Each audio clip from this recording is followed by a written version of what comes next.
अध्याय 20।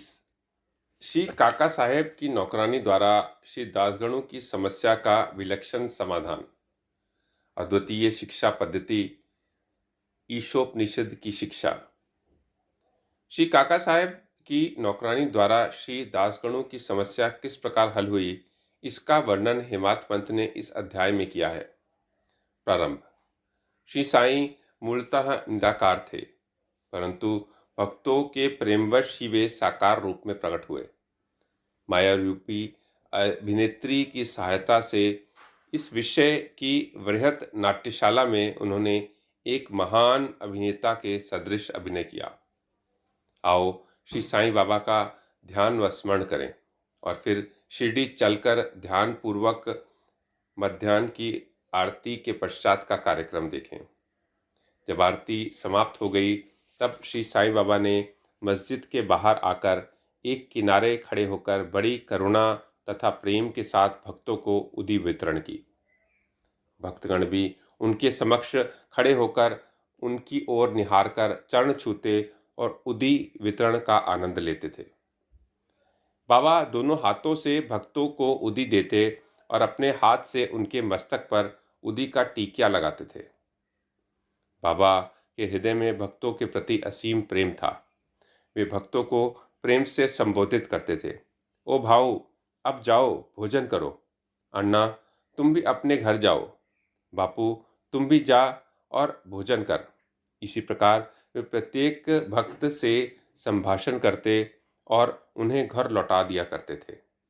आह, क्या दिन थे वे, जो अस्त हुए तो ऐसे कि फिर इस जीवन में कभी न मिलेंगे।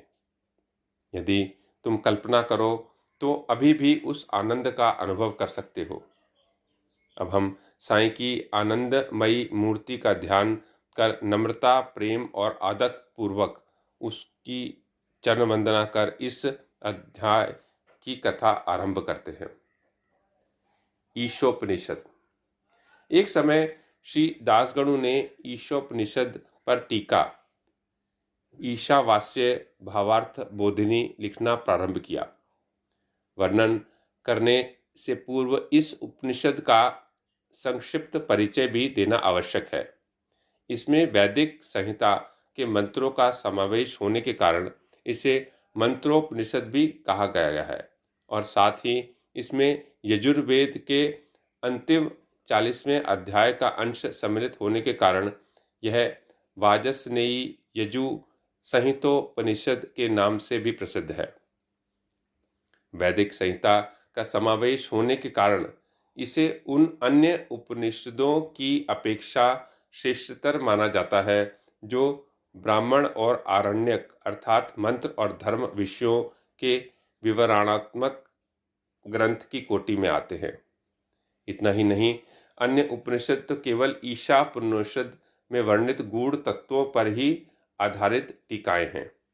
पंडित सातवलेकर द्वारा रचित बृहदारण्य उपनिषद एवं ईशोपनिषद की टीका प्रचलित टीकाओं में सबसे श्रेष्ठ मानी जाती है। Professor R.D. रानडे का कथन है कि ईशापनिषद एक लघु उपनिषद होते हुए भी इसमें अनेकों विषयों का समावेश है जो एक असाधारण अंतर्दृष्टि प्राप्त कराता है। इसमें केवल 18 श्लोकों में ही आत्म तत्व वर्णन, एक आदर्श संत की जीवनी जो आकर्षण और कष्टों के संसर्ग में भी अचल रहता है, कर्मयोग के सिद्धांतों का प्रतिबिंब जिसका बाद में सूत्रीकरण किया गया तथा ज्ञान और कर्तव्य के पोषक तत्वों का वर्णन है, जिसके अंत में आदर्श, चमत्कारिक और आत्म संबंधी गूढ़ तत्वों का संग्रह है। इस उपनिषद के संबंध में संक्षिप्त परिचय से स्पष्ट है कि इसका प्राकृत भाषा में अनुवाद करना कितना दुष्कर कार्य है। श्री दासगणु ने ओवी छंदों में अनुवाद तो किया, परंतु उसके सार तत्व को ग्रहण न कर सकने के कारण उन्हें अपने कार्य से संतोष न हुआ। इस प्रकार असंतुष्ट होकर उन्होंने कई अन्य विद्वानों से शंका निवारणार्थ परामर्श और वाद विवाद भी किया, परंतु समस्या पूर्ववत जटिल ही बनी रही और संतोषजनक भावार्थ करने में कोई भी सफल न हो सका। इसी कारण श्री दासगणु बहुत ही असंतुष्ट हुए। केवल सद्गुरु ही अर्थ समझाने में समर्थ। यह उपनिषद वेदों का महान विवरणात्मक सार है। इस अस्त्र के प्रयोग से जन्म मरण का बंधन छिन्न भिन्न हो जाता है और मुक्ति की प्राप्ति हो सकती है। अतः श्री दासगणु को विचार आया कि जिसने आत्म साक्षात्कार प्राप्त किया है, केवल वही इस उपनिषद का वास्तविक अर्थ कर सकता है। जब कोई भी उनकी शंका का निवारण न कर सका तो उन्होंने शिरडी जाकर बाबा के दर्शन करने का निश्चय किया। जब उन्हें शिरडी जाने का शुभ अवसर प्राप्त हुआ तो उन्होंने बाबा से भेंट की और चरण वंदना करने के पश्चात उपनिषद में आई हुई कठिनाइयाँ उनके सामने प्रत्यक्ष रखकर उनसे हल करने की प्रार्थना की।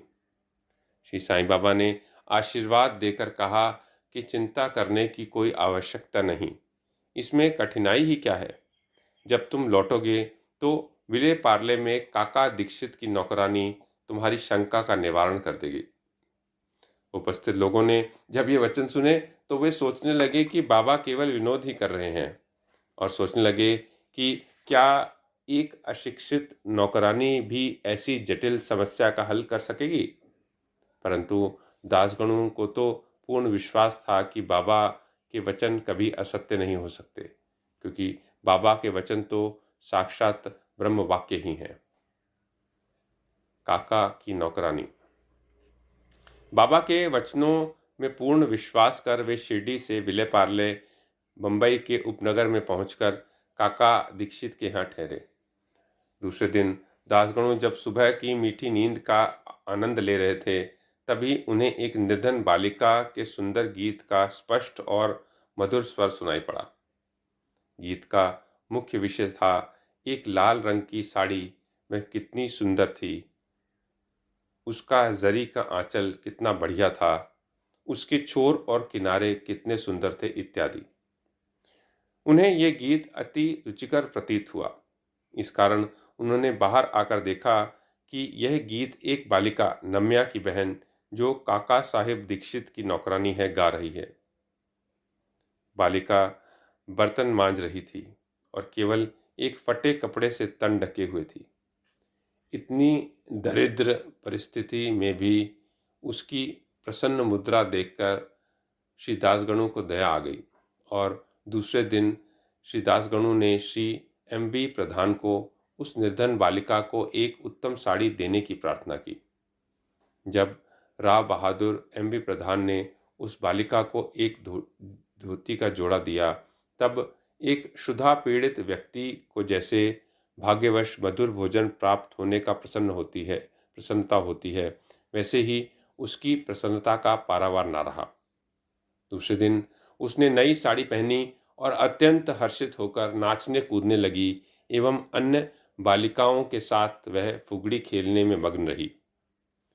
उसके अगले दिन उसने नई साड़ी संभालकर संदूक में रख दी और पूर्ववत फटे पुराने कपड़े पहन कर आई, फिर भी पिछले दिन के समान ही प्रसन्न दिखाई दी।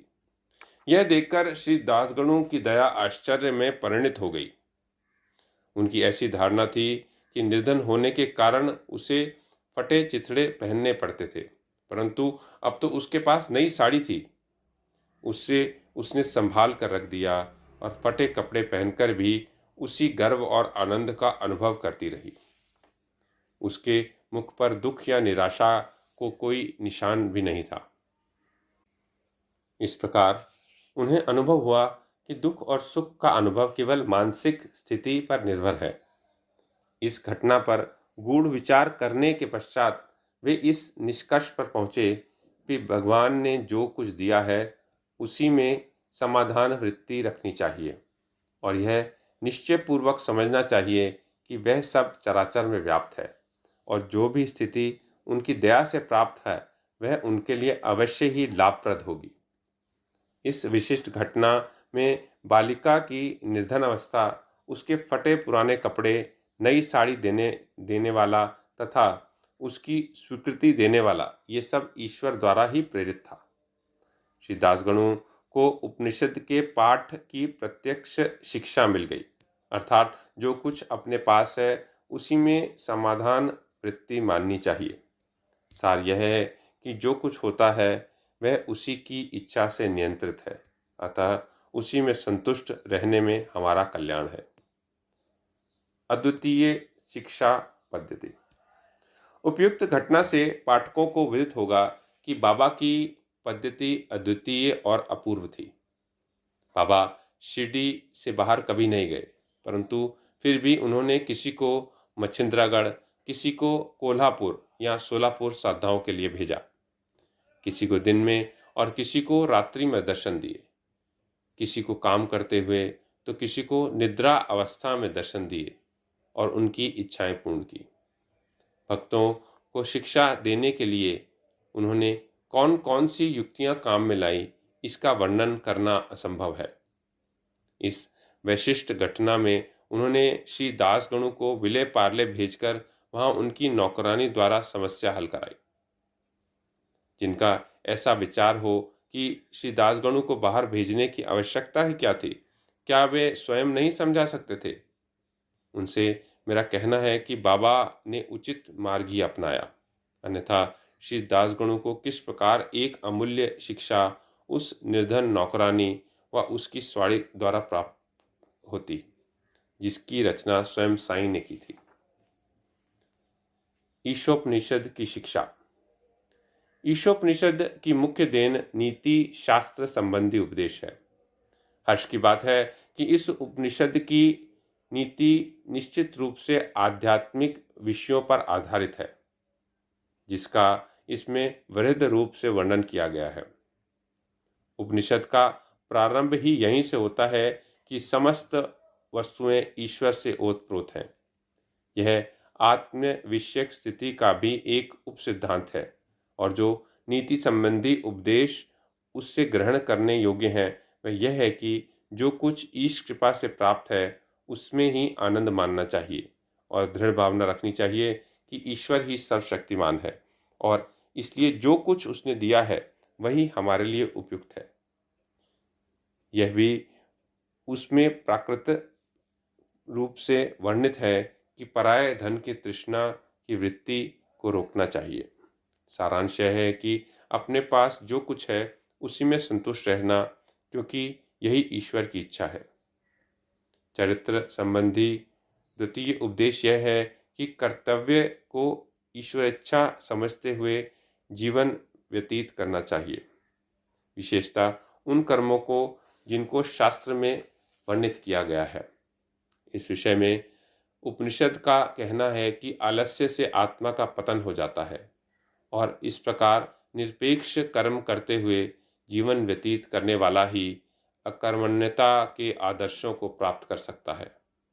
अंत में कहा कि जो सब प्राणियों को अपना ही आत्म स्वरूप समझता है तथा जिसे समस्त प्राणी और पदार्थ आत्म स्वरूप हो चुके हैं, उसे मोह कैसे उत्पन्न हो सकता है?